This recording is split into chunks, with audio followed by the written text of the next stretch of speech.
Thank you, Danny. Good morning, guys. How's everybody doing? Today is January 18th, Sunday morning here in good old Winnipeg. It is absolutely blizzard outside. It doesn't look like me going outside today.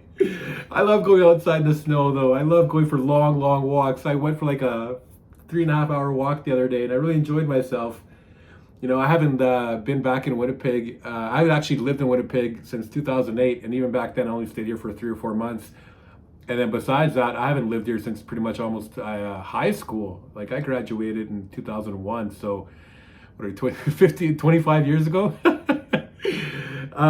So today I want to make this episode in regards to evolution of men and how us men can evolve using AI.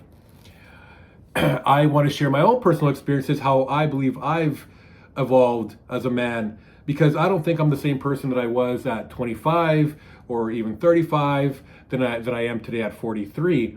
And I also want to share my future plans, my goals for my back 40, I guess you can call it, because I'm 43 years old now. And I also want to share my experiences as I get older, what is the difference? Like, say, so I have a listener say who's maybe 23 or 24 years old that, they can kind of start maybe getting an idea what it's like to get older as you age and stuff. Because as long as you take care of yourself, it's really not that bad. The only thing I really hurts as I gotten older is your recovery time when you train.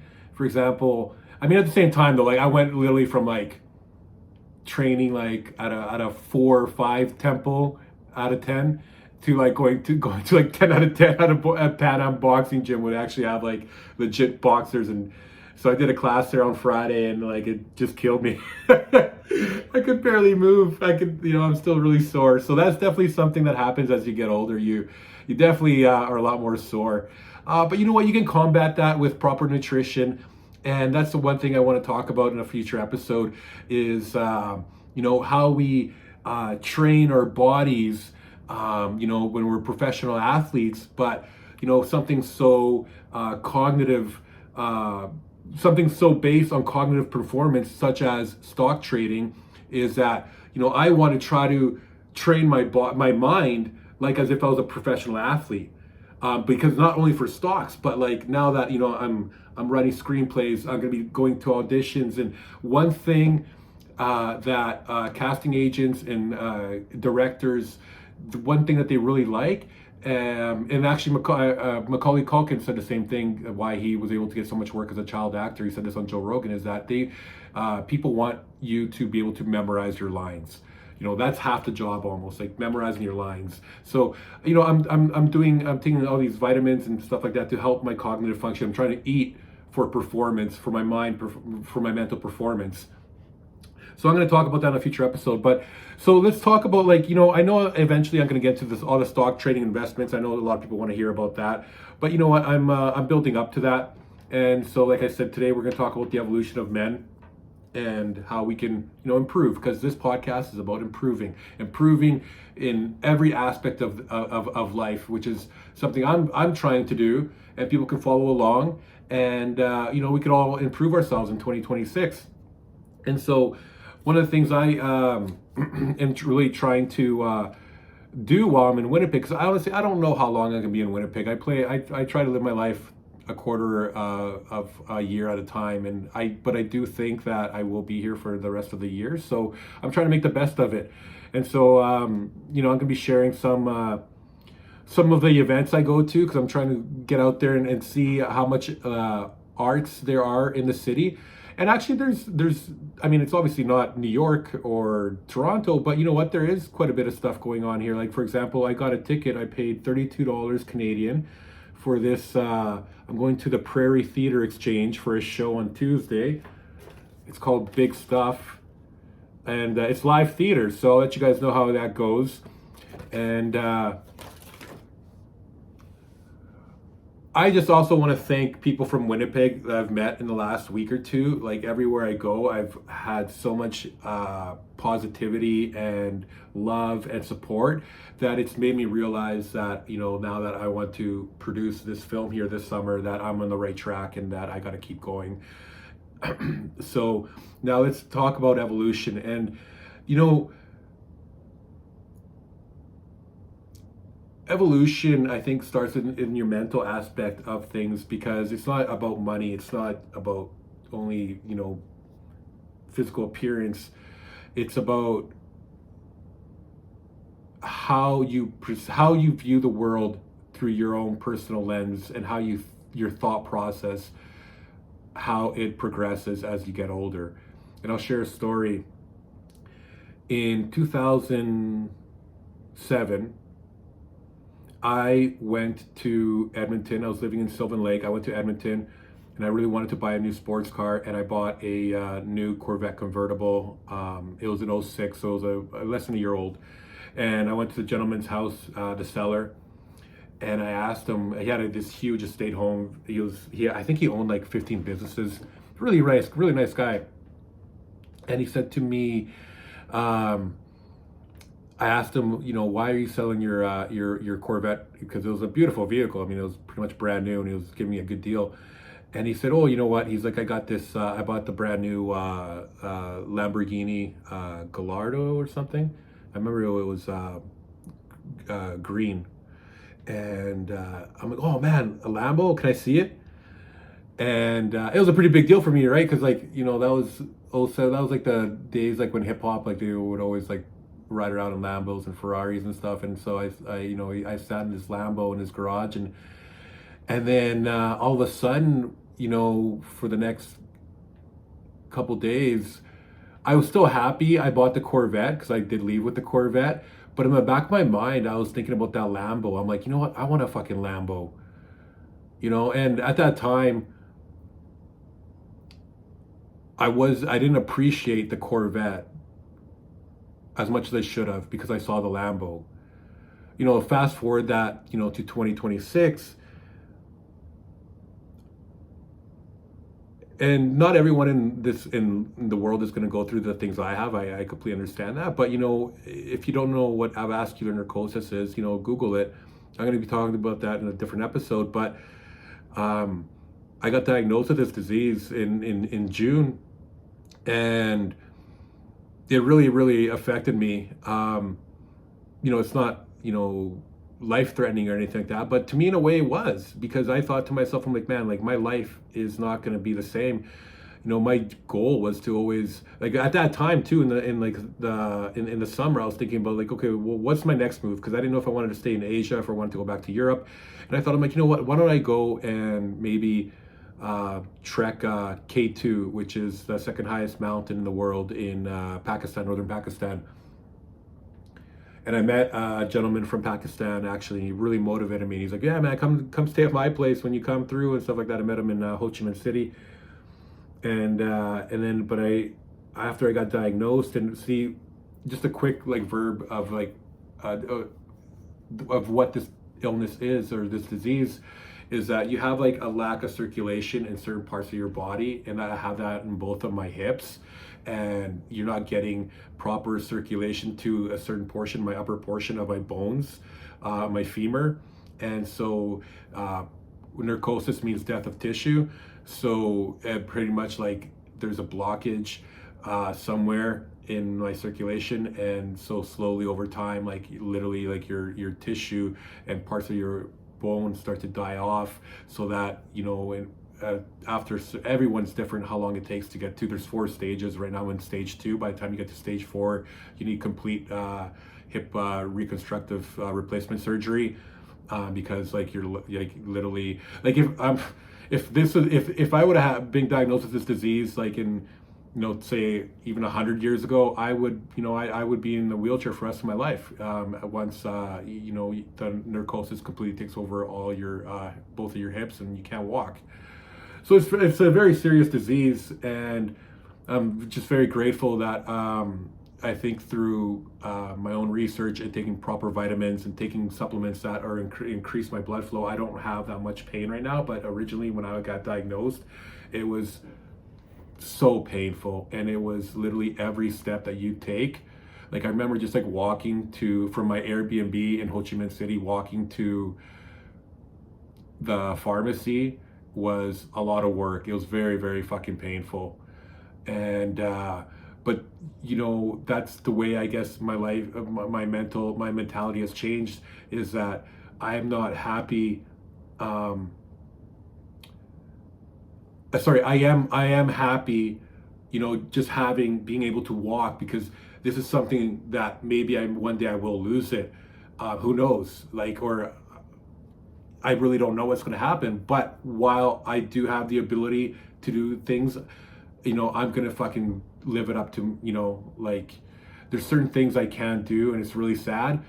For example, I grew up playing hockey ever since I was a kid. Like my first day in Canada, I saw the Edmonton Oilers play in the spring of 1990, and I fell in love with the sport since then. So I was, I think, 7 or 8 years old. So yeah, like I've, you know, and I was so excited that I went and bought skates. I went and got a stick a couple of weeks ago, and I haven't skated. I haven't played hockey like in 5, 6 years, and I went out there to an outdoor rink, and I couldn't put any pressure on my legs. I couldn't really skate like I used to, and it was very it was very demoralizing. But it also has given me, like, I always try to look at everything like the glass half full. And you know what? At the end of the day, like maybe I can't do that stuff, but you know what? I could still you know, I could still box a little bit. So I joined a boxing gym, and then, you know, I'm focusing on these new hobbies of like music and fashion and film, which are really taking up a lot of my time actually. And so, yeah, but you know, that's how I think like that. And my mentality has evolved of like, you know, I'm a lot more grateful, which being gratitude makes you happy. It really, really does. And it's how you perceive good things and bad things, especially bad things. Because everyone knows when the good things happen to you, it's very normal to act, you know, like what really to me creates a man is going through trials and tribulations and how you overcome them, and the person that develops and is the finished product of those difficult times in your life, because we all go through difficult times in our lives. It doesn't matter who you are, how much money you make, the color of your skin, we're all in this shit together. And one of the things about me is I want to, when you know, as I build my audience, is like I want people to know that when I say something, it is honesty and it's a truth, because that's how my father taught me. And there's so many fucking losers out there nowadays that bullshit and lie, and they try to be something that they're not. And that's something I'm proud of, is like I am who I am. No one can like I'm, you know,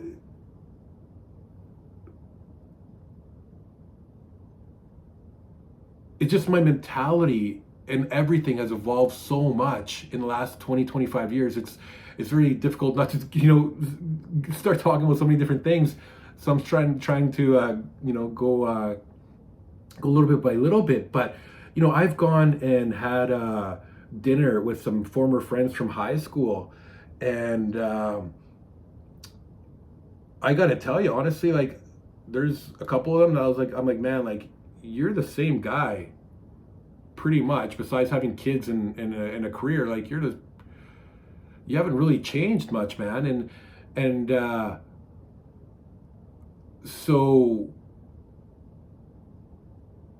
at the same time, I understand that when you have a family, when you have especially children, it's difficult to find time for yourself. Like I couldn't imagine. I got some friends that are like, you know, they're firemen, they got 2 kids, they got a wife, you know, and as a firefighter, you work 2 days, 2 nights, and then 4 off. And a lot of the guys have side jobs on their days off. Or something that really affected me when I worked that career was like your sleep pattern, because you work 2 days and then you have 2 nights. And if you're busy the 2 nights, then you're not gonna get any sleep. and it really messes up your circadian rhythm and stuff, and um, it it really takes years off your life, to be honest with you. But I know that I couldn't have worked on myself like I have if I would have had, a family at a younger age. And that's the thing too, is like I recommend to people, like, when you're in your early 20s, especially even your mid 20s, like, you should focus on developing self-development and real trying to figure out who you are as a person, who you are individually, not with, oh, I'm dating this guy or I'm dating this girl. Like, who are you by yourself when shit hits the fan? How do you react? How do you overcome obstacles, especially when you're like, especially if you're outside your country, like when you have no one to rely on but yourself. And I'll share this story. Is like, I used to know somebody, and she got married very, very young, and she never, and then she had kids as well, and she was never able to be alone. And then so when she got divorced, she didn't know how to live, how to act, how to live without, she was married for 20 years. She didn't know how to rely just on herself, even sleeping by herself. She's so accustomed being with someone else that right away, within 6 months she was married, and she married the wrong person, but she's still with that person because she doesn't want to be alone. And we got to learn to love ourselves and be able to be at peace with ourselves. And that's something that has taken me a long time as well, because like I remember, like, in my early 20s, like I was a social butterfly. Like I was always like on the horn, like, hey, like with guys and girls, like talking, like, and but now it's like, if I don't get something out of that friendship or that relationship, is like, I don't want anything to do with it, like, to be honest with you. And like, I've cut a lot of people from my life because I didn't feel that they were pushing me forward. And that's, I hope, something you guys can get from this podcast episode as well, is like, surround yourself with people that are going to bring you up and that are going to push you to be better in any aspect. On Fridays I'm going to have the Brizzy Hour, which is going to be talking about relationships and stuff, and I want to save a lot of my content regarding relationships and women and dating and stuff like that for Friday. But I will just say this, is that in 2014 I met a woman, and I ended up dating her, and on and off for 3 or 4 years. And yes, she was very loyal, but she wasn't the right person for me.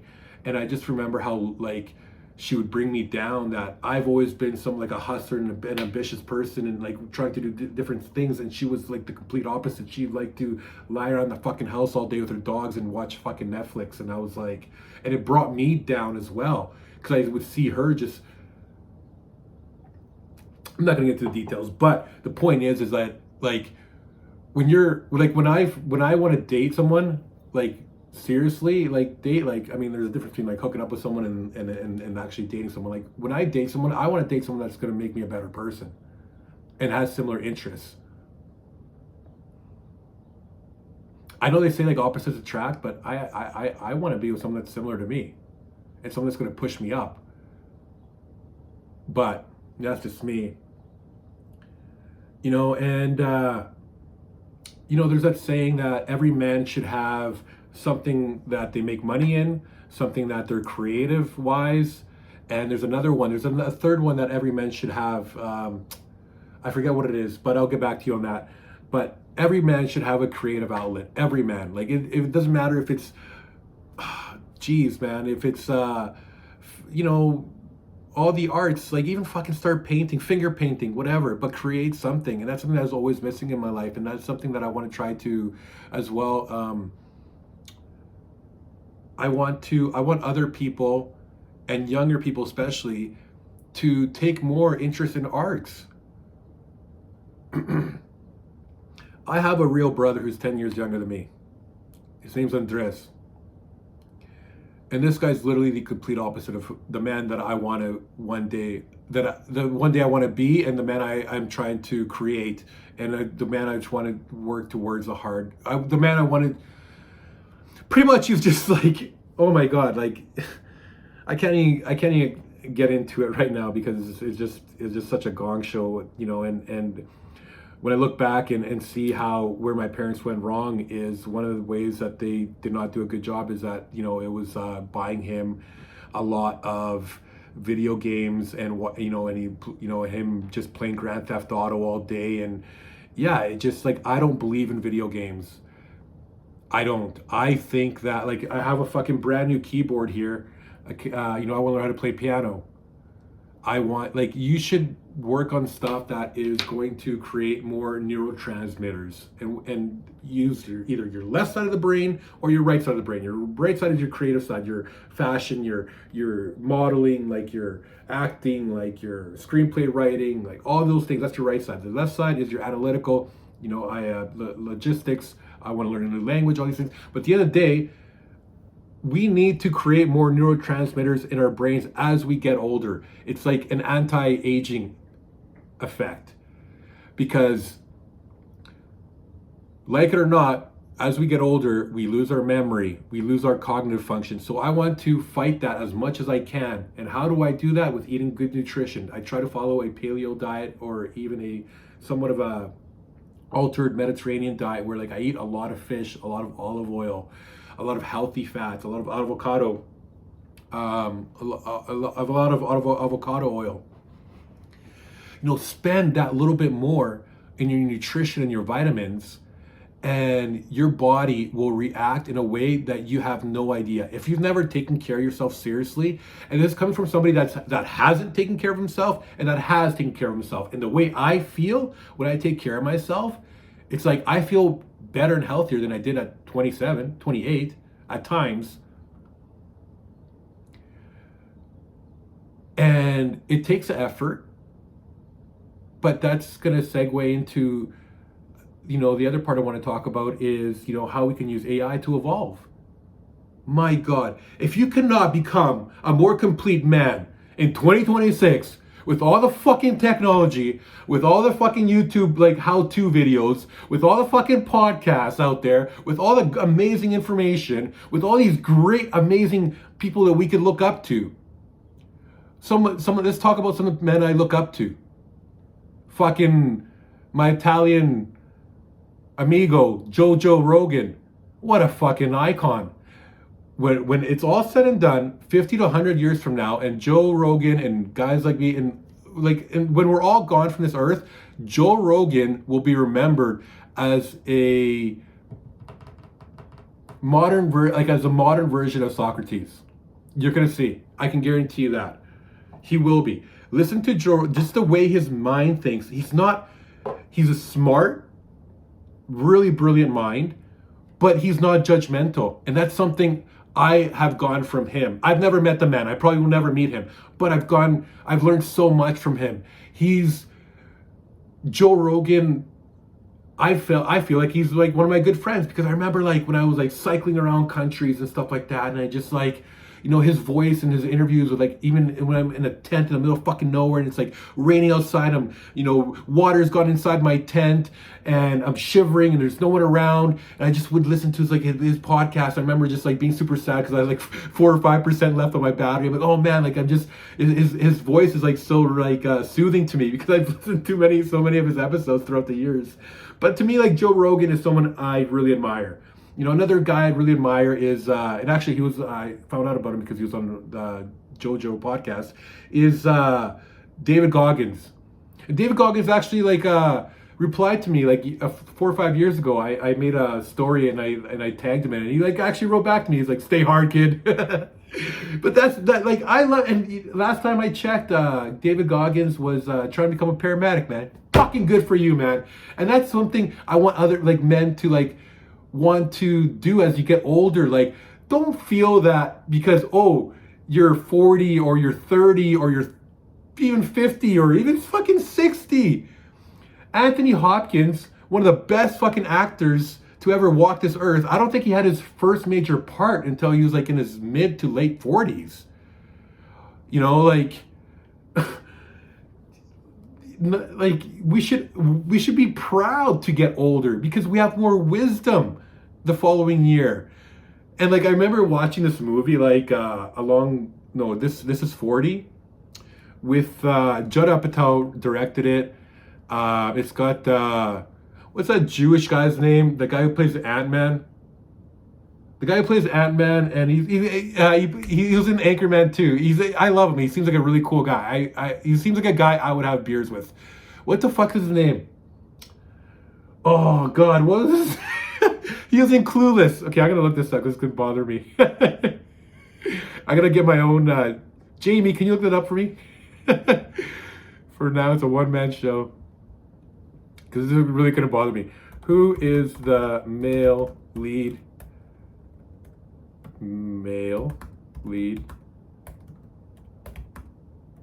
actor in Clueless? He looks really good though. He's like in his 50s. He looks like my age. Paul Rudd. Paul Rudd, 1995 Clueless, played Josh. Yes, Paul Rudd. Yeah. Okay.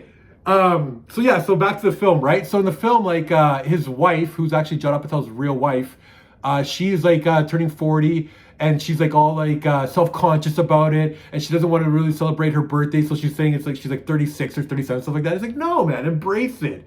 We're all gonna get there, like, and you should all like love the fact that that this journey we call life is something that has different stages, and we should embrace each stage of our lives, and we should never be ashamed, and that's one thing I will say. That's one thing I really don't like about me getting back into this industry, especially at 43. Like, I'm comfortable in my own skin, but I also know I'm also a realist, and I also know that I personally don't look the same like as I used to, like when I was 25 or in my early 30s, like physically, and it's just like the truth, you know what I mean? Like, we age, and but that makes me want to evolve and learn new skills, and like I think that, like, I know I don't want to talk about dating right now, not till Friday, but I just personally know that I'm able to still date women that I find attractive because I've evolved, like, because I understand that I don't look like I used to, that I've had to work on myself in other aspects. And I think that some women find that, I mean, there's those women that are like, oh, well, this guy's 43, you know what I mean? Like, he's too old, or like whatever. They can say whatever they want. And those aren't the women I'd be attracted to anyways, because they're super shallow, and that's just what attracts me. And that's the way I've learned how to think as well, right? Like, when you're in your 20s, like, you just want to make love to date the most beautiful women. But as I've gotten older, to me beauty means something different, because as I've gotten older, when I go on dates with say like a 25, 26-year-old, and who's maybe very physically attractive, but to me, like, the way she talks, and like the way she sounds, and like the way she the way she sees the world I don't find attractive at all, and it's not who I am at my age. So I'd rather not be wasting a lot of time in that type of even friendship. I don't want to be friends with someone like that. And I'll give you guys just a quick example of, like, when I was living in Cyprus a few years ago. I was living in Paphos, and then I went on a few dates with this girl. She was Russian, and she was living in Larnaca, which is like the major city close to it. Anyways, she was financially well off and stuff like that, but that it meant too much for her, and she put too much. I don't know. I'm not going to get into that right now, but I just think that as men, we got to evolve and give something else. If we want to continue attracting, females, that we got to provide something else. Like, be a good listener. Say something smart. Like, have good, interesting conversations, and cook for her. Like, so that's something I've always done, and I didn't realize how little other guys do that.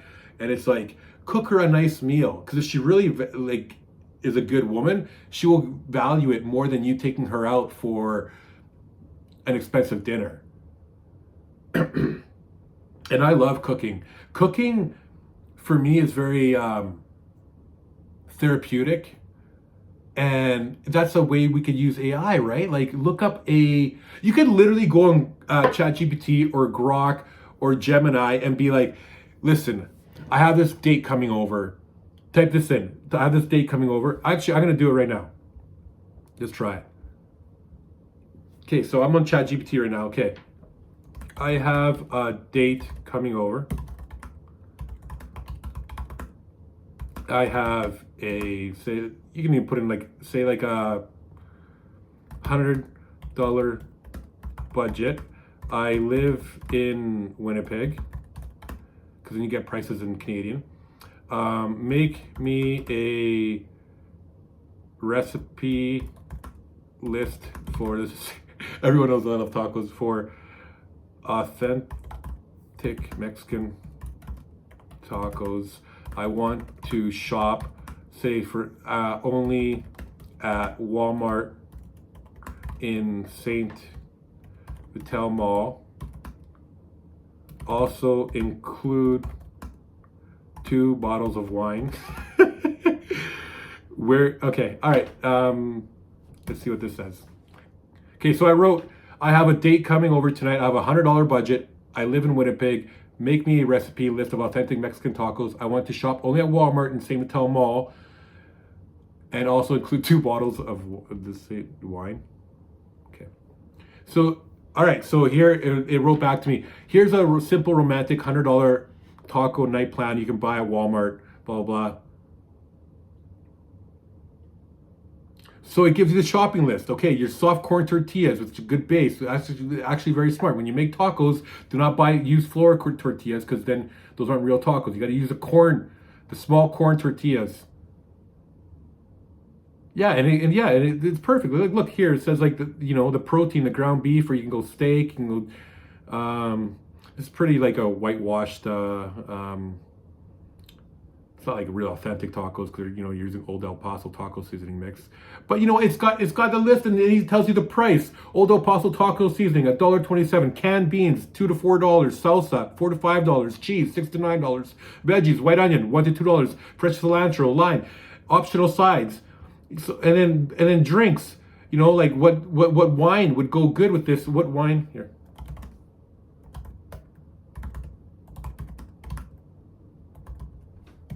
So I just typed in what wine would go well. Like a rosé, like a dry rosé, bright, food friendly, slightly fruity. Best paired with chicken, pork, or mixed tacos. And then so guys, like, you can just type that, like I just said, I just showed you guys, and it gives you all the information. And this is using ChatGPT, the free version. Like on Grok is even much more better in detail. So this is just an example of how we could use AI to help us, become better. And there's a difference between using AI to better ourselves and cheating. I'll give you guys a quick example. In May of last year, I was living in Vietnam, and I wanted to do I sometimes get inspired, and wherever I am in the world, sometimes I just get inspired. I'm like, I want to start shooting some sketch comedies. That's what I wanted to do last year in Vietnam. And there was a lot of people from Western countries living in Da Nang at that time, because it is becoming a hot digital nomad spot. So I put out on Facebook this group, and I put it out there, and I ended up getting maybe 12 to 15 people to come out. And we're going to start producing some sketches and stuff. And I'll never forget these 2 guys. They're like in their, I'd say, mid-20s. And I don't know what they're on, but one guy was extremely arrogant. But the thing that really bothered me was that both of them were hacks. They're like, I'm like, hey guys, let's start brainstorming some ideas for different sketches. And I came up with like 5 personal ones. And I was like, hey, what do you think? What do you think would be a funny sketch? And then they're like, like not saying anything. I'm like, well, okay. You want to do sketch comedy? Can you come up with one sketch? And then they're like, well, why don't we use ChatGPT for ideas? And my jaw hit the floor. I'm like, what? No, that's not what I want to produce. You think I want to spend time and effort producing shit made up by AI, and one day, what if someone finds out? No, I want original things, stories and stuff like that. And it was very frustrating. These guys like right away, and that's how everyone is nowadays. Like as far as like cheating. And I read a couple days ago that show on Netflix called Stranger Things. I've never seen it, but I read that the writers were using AI for writing episodes. And to me, that's cheating. This is the way that I use AI to better myself. Like so, for example, I know eventually I want to create obviously this is a decade down the line, but eventually I would love to, if things go well in fashion, I would love to sign a big contract with like someone like Adidas or maybe not Nike, because I heard they don't give full creative control, but like maybe like a Puma or like something along those lines. Eventually I think I have some interesting ideas that I'm not willing to share right now because I want to get them copywritten. Sorry, I want to get them I want to get the patents approved, and I want to get the intellectual property trademarked and all those things. But so for example, a couple of days ago, I was trying to research, like, tell me, like, I wanted to learn more about the deal that was signed in 2013 with Adidas and Kanye West, because before I have gone into the arts, I was a businessman. I've studied businesses and stuff like that. So for me, I consider myself a businessman who wants to do these other creative outlets, but it all starts with being smart in business. And I think that's something I'm very happy about myself, that I do have a strong business and analytical mind combined with, a creative side that is just literally starting to come out at my age. And the theme, one of my biggest themes for 2026 is obviously not only to help myself, but to try to help out other people in any way that I can. And if that's talking about stocks, trying to motivate people to open up a brokerage account, if that's like trying to maybe motivate someone to eat a little bit healthier, whatever it is, this is my starting point. And I'm working every day to try to get healthier physically. It's not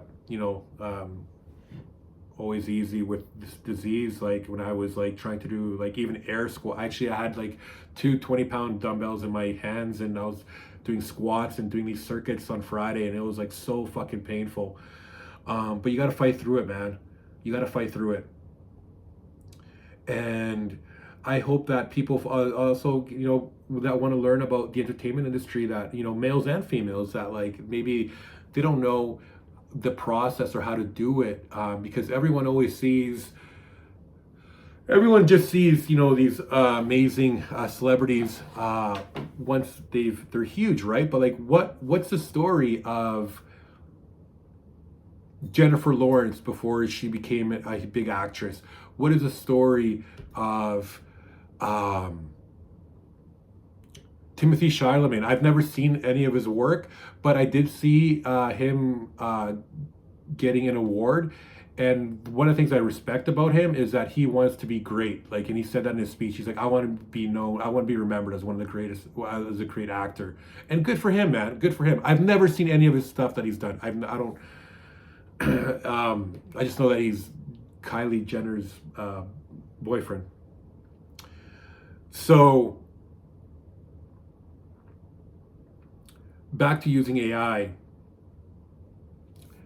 You have to think of like where we're going in society and how important I think that real art, like I think we're going into a world where the arts, like real artists, are going to be appreciated so much more than they are today. Like real singers, like real, like Martin Scorsese. And he said this years ago, where he thought that Marvel movies were just a amusement park, just a ride. There's no acting in any Marvel movie. It's all CGI. It's all just quick cuts and stuff like that. Like I remember in 2012, one of the original Marvel movies came out. That was the last one I saw, and I couldn't stand it. Like it was giving me a headache actually, because like their cuts were so quick, and I don't know. It just I couldn't catch the story. There's nothing relatable, you know, about all these other worlds and stuff like that. And I know like, hey, listen, like I know a lot of people love them. I know Marvel. Some people like are that's their lives, you know, and I was never. I'm not. That's not who I am. You know, I want to, and that's one of the things that I'm so passionate about is because we live in such a great fucking time where we can create our own projects and we don't have to be living in Beverly Hills or in LA or New York or London or Toronto or even Vancouver. I have an agent in Vancouver who I'm going to be having to go out for auditions for and stuff this summer. And the reason I'm not shooting my online dating comedy there is because Toronto and Vancouver is going to be extremely busy this summer with the World Cup. And I think that Winnipeg, I'm a very loyal person, and I'm very into energies. And when I feel like a positive energy somewhere, I want to be close to that. So, and I feel very positive energy here. And so I'm gonna keep going with it. And for me, it'd be fucking dope as shit if like one day like I could give, you know, local women, local men a real opportunity where they could be seen, or maybe not even like be seen, but maybe they can make some money, and they could do something they've never done before. And maybe, who knows? I've That's one thing I think I've evolved my mentality is that like ask me 20 years ago, well, Louis, how do I make it as an actor? How do I make it as a model? How do I make it as a director? This, I'm like, well, you got to go to LA. You got to go. You got to go there. And I remember an agent. I had my very first agent was in Alberta. I remember in 2007, and I was super gun ho. I'm like, you know what? I want to move to LA right now. Blah, blah, blah. I want to move to sorry. I want to move to LA. I want to move to LA.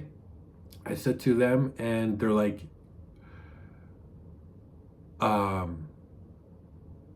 you know what? Don't do it. Build a name for yourself in Alberta.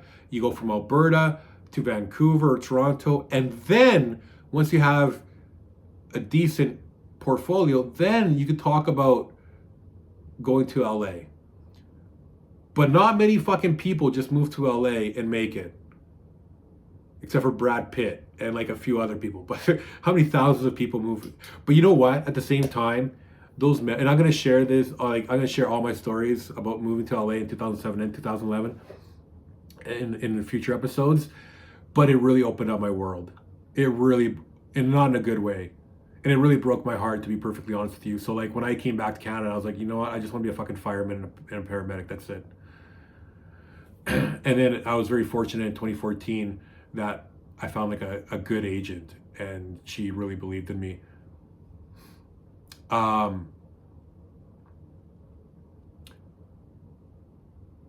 I'm telling you guys, man, don't settle for a life that you know is not bringing you fulfillment, happiness. Don't settle for a life that you know is not how you want things to continue. We have a long life, a long life. The average person lives what, 82, 83 in Canada? And think about like where we are as far as like healthcare. It's only getting better and better. One of the things I'm going to, and this is a little bit off topic, but let's talk about this.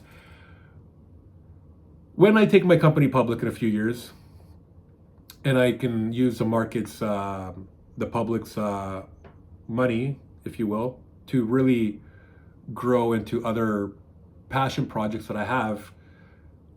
Like for me, this entertainment stuff is just the beginning. I want to do other things that I believe will help mankind, will help our fellow man, that are practical. So for me, I know everyone idolizes Elon Musk and Jeff Bezos and stuff like that, and they're amazing men. I'm actually gonna get a poster of Jeff Bezos when he first started Amazon in the back here. I'm gonna get that made this week because he's very inspirational to me. because I can't call up my friend who's making 100 grand a year and be like, these are my dreams. I want to make, I want to be a billionaire. Because if I said this to a lot of friends, they're like, yo, Louis, man, listen, I think you're fucking crazy. I think you should fucking go to the doctors and get some fucking meds because I think you're fucking delusional. And then my reply would be like, yo, listen, man, I think you should go get fucking kidnapped because I think you're so fucking boring. I think your life needs a new fucking story. Go get fucking kidnapped and don't fucking ever fucking try to tell me what I can or can't do, motherfucker. Click. And that's one thing, guys. Listen to this. Never, ever, ever, ever, ever, ever, ever, ever, ever allow another man or woman, doesn't matter who they are. Even my parents have not believed me in my life. But when it's time to benefit, they didn't ask questions.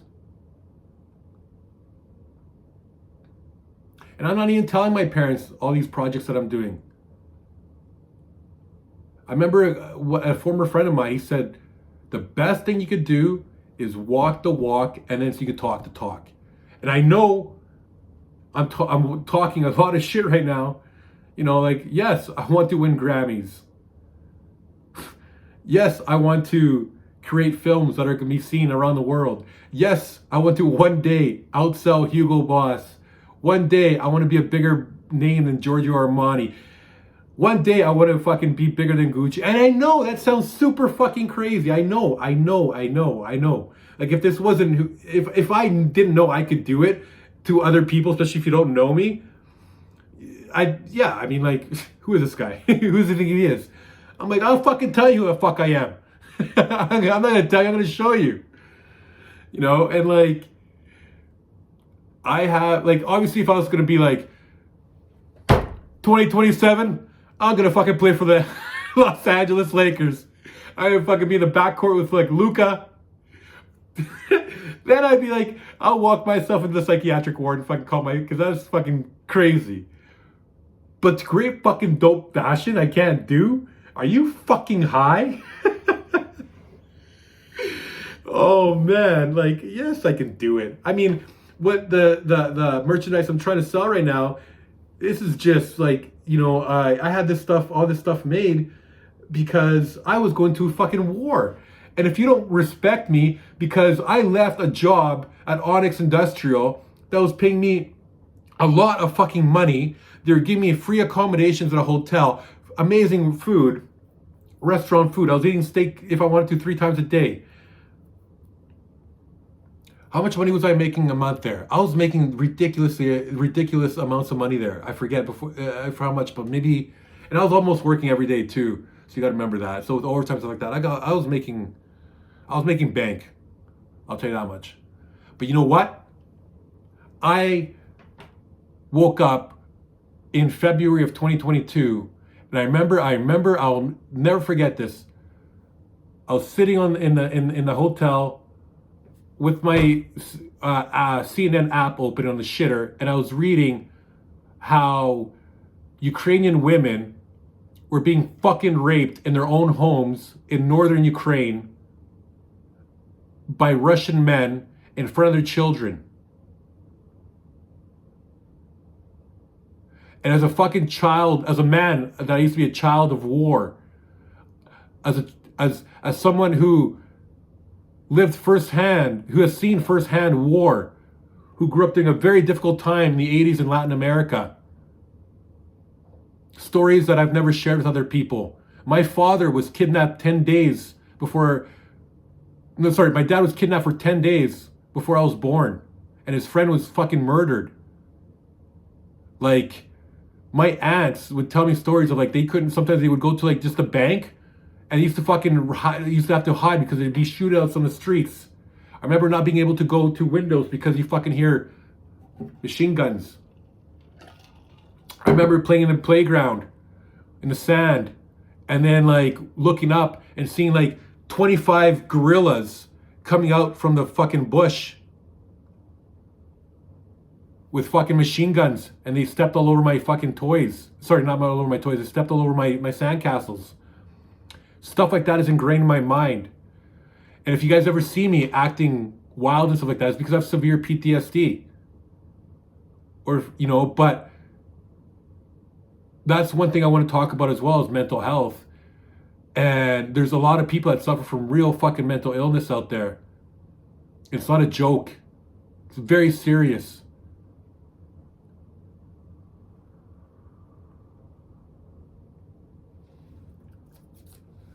There's so much more I want to talk about, but I don't want to make these episodes too long, and we're already at 50 minutes. But I will leave you guys with this. And this is one of the reasons I am the man the way I am. And sometimes I get emotional because my life has been dramatic and it's been emotional, it's been ups and downs. I haven't had a fucking life where I have, like, I look at some of my people I grew up with, some of their lives, I wouldn't even call them friends anymore, but some of their lives, I'm like, man, like you've never really had to struggle. You've never really had to deal with adversity.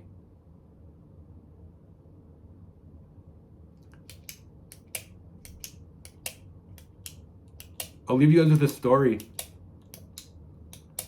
In 2003, pretty much since high school, I wanted to be a fireman. And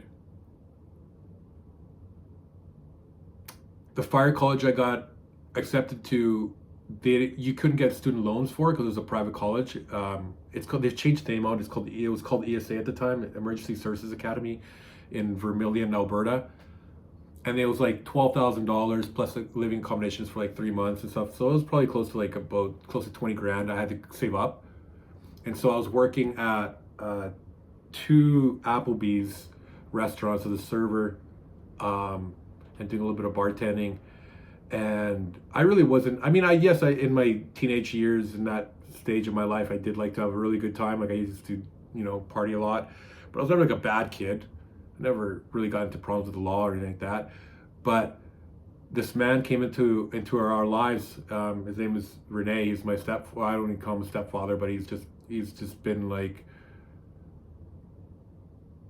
a devil in my life ever since he came into it.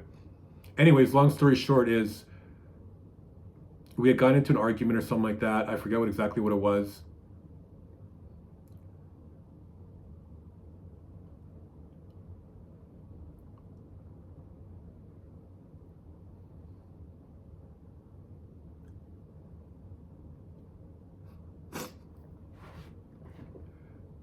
It was something super petty, something super small.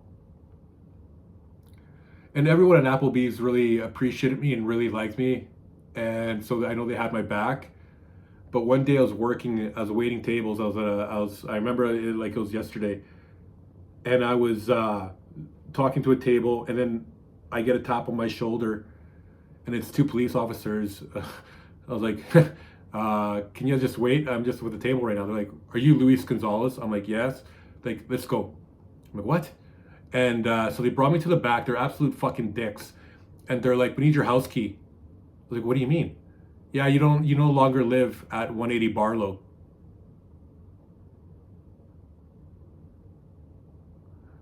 I have to cut that out. The address, but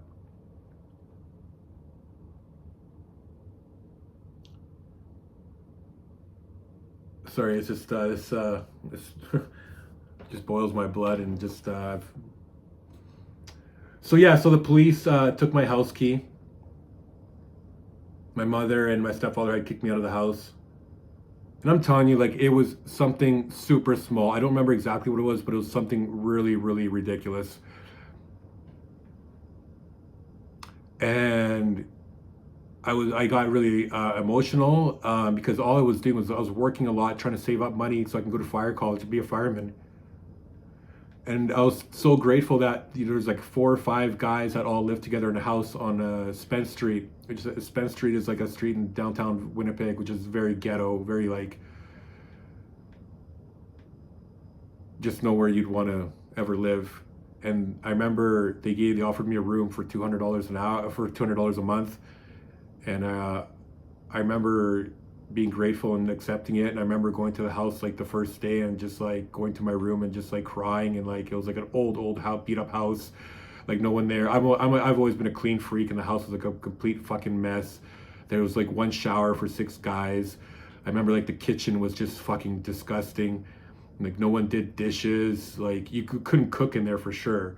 And it was just like pretty much like five. They're good guys, don't get me wrong, and like, and I will always be grateful to the day I die, for them helping me out. And I remember like calling my mother. I'm like, Mom, I gotta come by and get my clothes.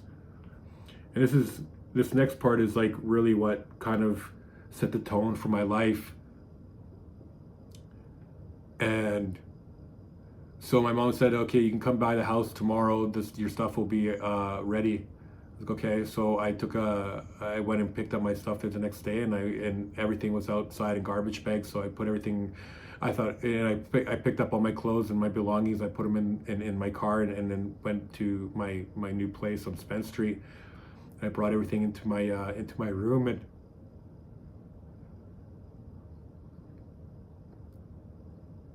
I opened up all of my the garbage bags, and I started taking my clothes out, and I realized that Renee had cut up all of my fucking clothes, everything, all my dress shirts, even my fucking socks and underwear. He with scissors, he had cut up everything. And I remember just sitting down, and like this guy I was living with at the time, Kyle, he came in, like he was there for me. I just cried. I'm like, man, like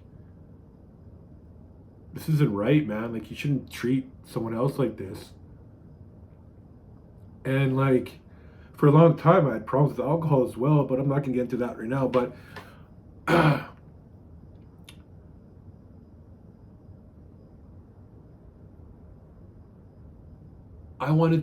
when that happened, I wanted to go break his face.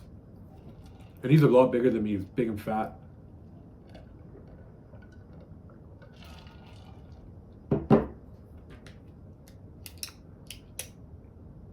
And my mother always chose him over me.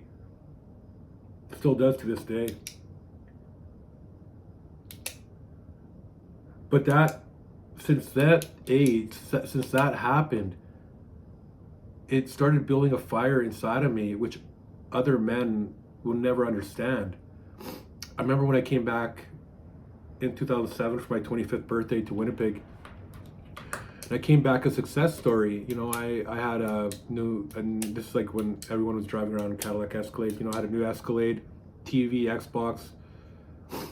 I had the Corvette. I had a really nice house in Sylvan Lake. I was in the process of buying another property in Latin America. I was in the process of buying a boat. I was in the process and then, you know what, to prove a point with my stepfather, you know what I did when I came back to Winnipeg?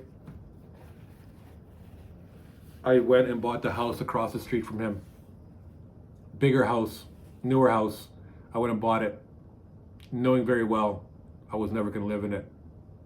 I held it for like 6 months, just sat there empty, so I could fucking prove a point to him, because I'll never forget something that Chris Fix told me. He was my old buddy growing up, Greek guy, amazing man. Chris Fixie told me, he's like, Louis, because this is like when I really wanted to go beat the shit out of Renee. He said to me, he's like, Louis, the best revenge that you can do is succeed, because that will make him super angry. And you know what? When I bought a Corvette convertible, you know what he did? He went and bought a fucking older yellow Corvette convertible. He couldn't afford a Cadillac Escalade. You know what he went and did? He went and bought a Lincoln Navigator. Because he was probably just so jealous of my success. He couldn't deal with me showing up to my mom's house, to my mom's pool with beautiful girlfriends. He just couldn't deal with it. He couldn't deal with the fact that I had like buddies, because he didn't have any friends, and I proved my point then, didn't I?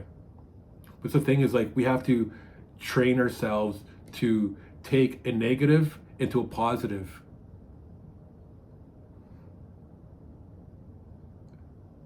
I can't think of someone that's Like no one becomes like really, really successful unless you go through real hard times, I believe. Because all the men that I admire, most of them, they've had to deal with shit in their lives. Going through difficult times builds character.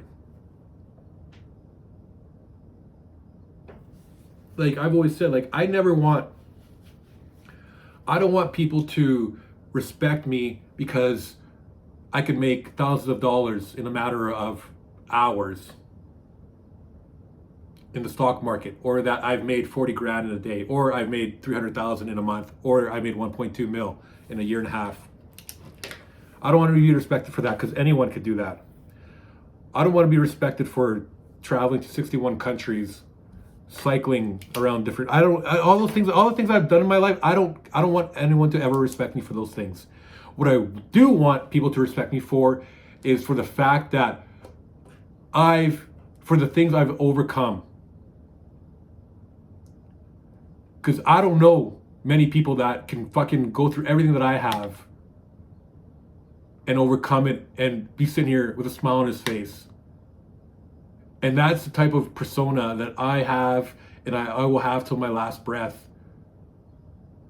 Like I thought, I'm like, you know what? Maybe when I get like in my 40s, I'm gonna change and I'm just gonna like want to like be like everybody else and have a wife and kids and that stuff. And I do want those things. Don't get me wrong. I want to have like a lot of kids, man. I want to have a big family, man. I come from a broken home. I don't consider I have myself a brother. I consider myself the only child. Like I'm not gonna get into it right now, but like I despise my brother and my sister, to be perfectly honest with you. And I'll tell you why. Not today, but I will tell you why in the future. And you're gonna be like, holy shit, and you're gonna agree with me. If you hear the truth, you're gonna agree with me. But you know, I want those things, but I know at the same time that I want to focus the next decade on these film projects, on this music, on this trying stand up, building businesses, taking a company public, teaching other people how to take a fucking company public, teaching people how from a very humble home that I'm renovating for my mom, how you can fucking dream big and how you can live in like how much is this house worth? Like maybe right now 300,000, 320,000, 340,000, who knows? Doesn't matter. But how my ambitions are in the billions, where I see my future is different. Because you have to be able to envision success before you can achieve it. And I'll give you as an example.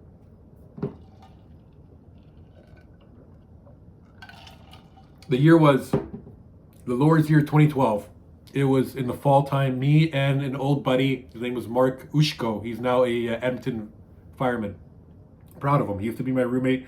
We were both paramedics in this small community called Vegreville, about an hour and a half east of Edmonton. And it was, you know what, it was a good, decent service. It was a very small service, but we actually got a lot of experience because like you're out in the highway, I got better experience working for this small service and real hands-on experience, like dealing with like real fucking shit. I'm not even gonna go over all the calls and stuff like that, but because there was large stretches of highway, there's a lot of accidents along that highway. So you got to see a lot of awful things, like high-speed MVCs. Like, man, I remember picking up guy's brain. It was ground beef off the... I'm not going to get into it. I don't want to make this... Anyways, you know, man...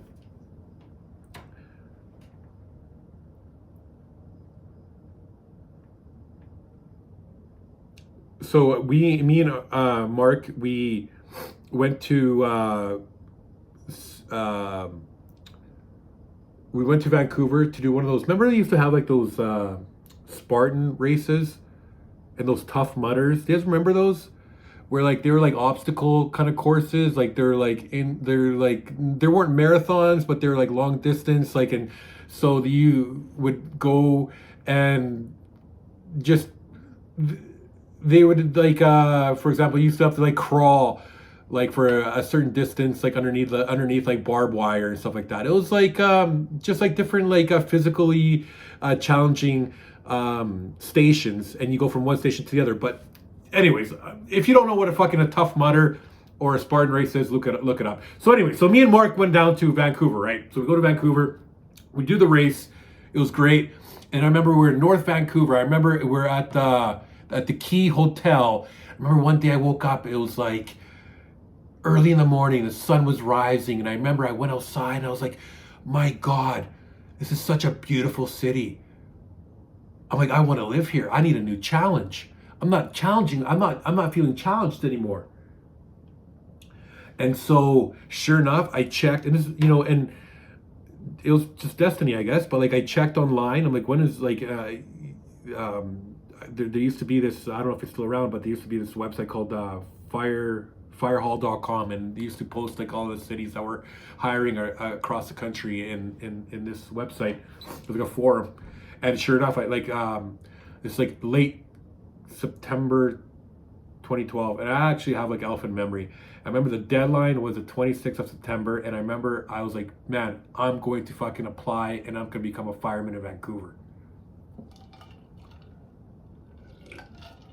And I remember I got really excited really quickly. And I remember I told my, one of my, he was an old buddy of mine, his name was Lance. And Lance he told me, he's like, Louis, he's like, you're never gonna get in, man. He's like, I know you have experience with other services and stuff like that. He's like, but I've known guys that have applied 3 or 4 years in a row and have never gotten on. And you know what my answer was to him? I looked at Lance, I'm like, Lance, I'm not coming back here to apply for a job. I'm coming here for a fucking career. And that's the type of confidence you gotta have in this world. You can take that confidence apply that confidence into other aspects of I mean, you also got to, know what you're doing and stuff like that. Like, you're not gonna, like, you gotta educate yourself and get the experience first to gain the confidence. But you gotta have the confidence to be able to say you're gonna do these things and follow through with them. And it's not easy. Like, each stage, like when I applied, like there's I think 600 or 700 applicants that applied, and I think I was ranked like number 17th out of all of them. And my mentality was like, I was not happy that I was 17th. I wanted to know who the top 16 guys were that were ahead of me. I want to know what they did. Like, what did they? And honestly, a lot of them ended up being just like nepo babies. Like, their fathers were battalion chiefs, their fucking fathers were captains and whatnot. So it is what it is, right? But that's a mentality I think has brought me success, is that you got to be confident in your ability to execute at a high level when you are under pressure. So I know, like, when I was going through interviews for different services and even jobs, like I've had a lot before I retired from EMS, like I've had a lot of jobs in my life, man. And one thing that I felt that I was always strong at was the interviews. Because I think I've always had, good people skills. And one thing a fireman once taught me is like, and I applied for this department where the only department I never got on, I applied for and never got on, was Strathcona. And I did my practicum there. And I was so, I was so grateful, because a lot of the guys I did my practicum with, like, they like really had my back, and they told like they put in a good word for me and stuff. And unfortunately, like, I got like inches, centimeters within, like, I was like within getting on Strathcona Fire Department right after I did my practicum. But other than that, like, I want to say there's not many jobs I've applied for and like not gotten. And I remember even when I applied for this, when my agent sent me for this casting call for Best Buy, they're doing a campaign, and domestic coast-to-coast campaign. It's back in 2014. And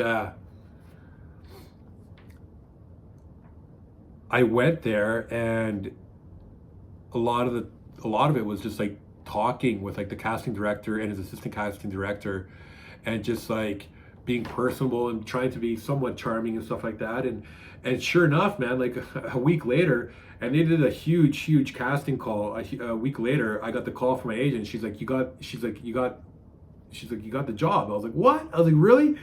I was so happy, man, because like, you know, we always think that like, you know, you got to be like really handsome and like 6'3", and white. You know, I always thought you got to be white to be like in print. I mean, this is like over a decade ago, right? And you used to have to be white, you know, and you have to, you know, to be able to, you know, be on billboards, and like society's changed a lot, like in the last like decade and even 2 decades.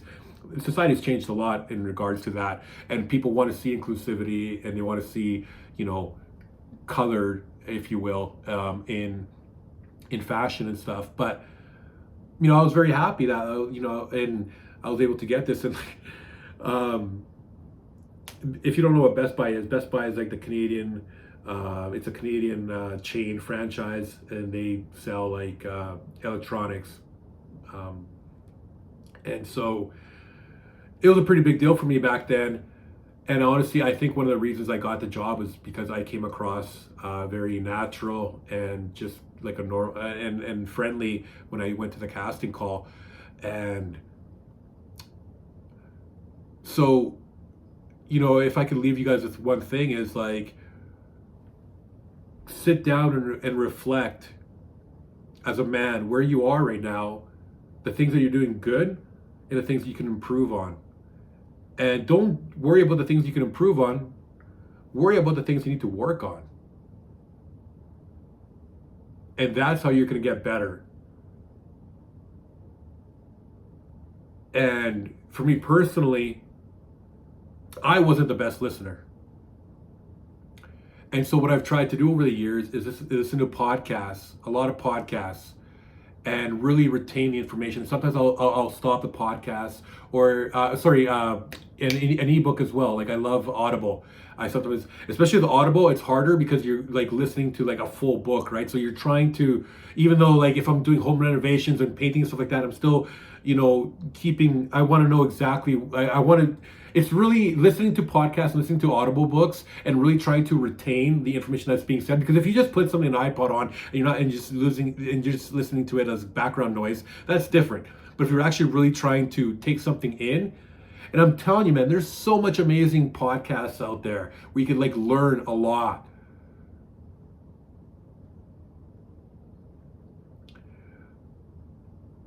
Don't waste your time on watching Netflix or watching so many sports. Like, do you really need to see every fucking Oilers game or every fucking Jets game?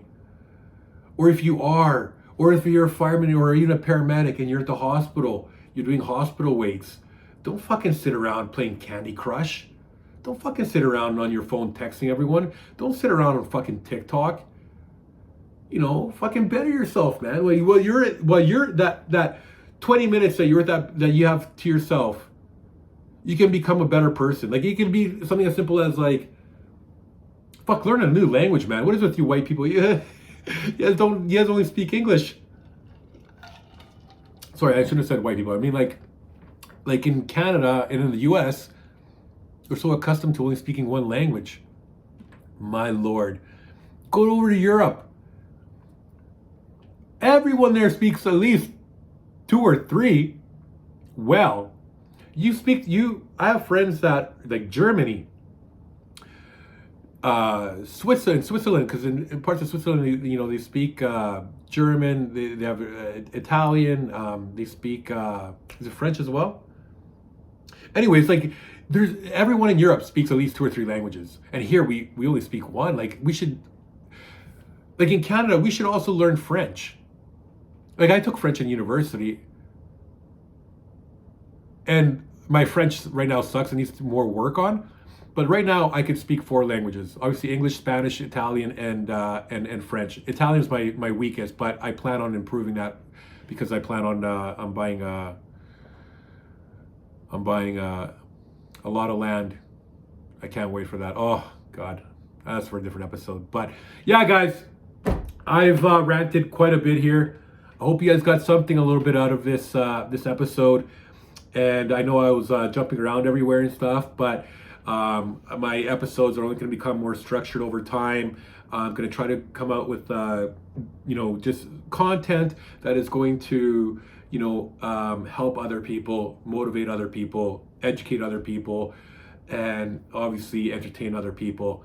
So I just want to say thank you guys so much if you listen to the very end, and I would really appreciate if you guys, left a review and follow me on social media as well. I'm more of an Instagram guy.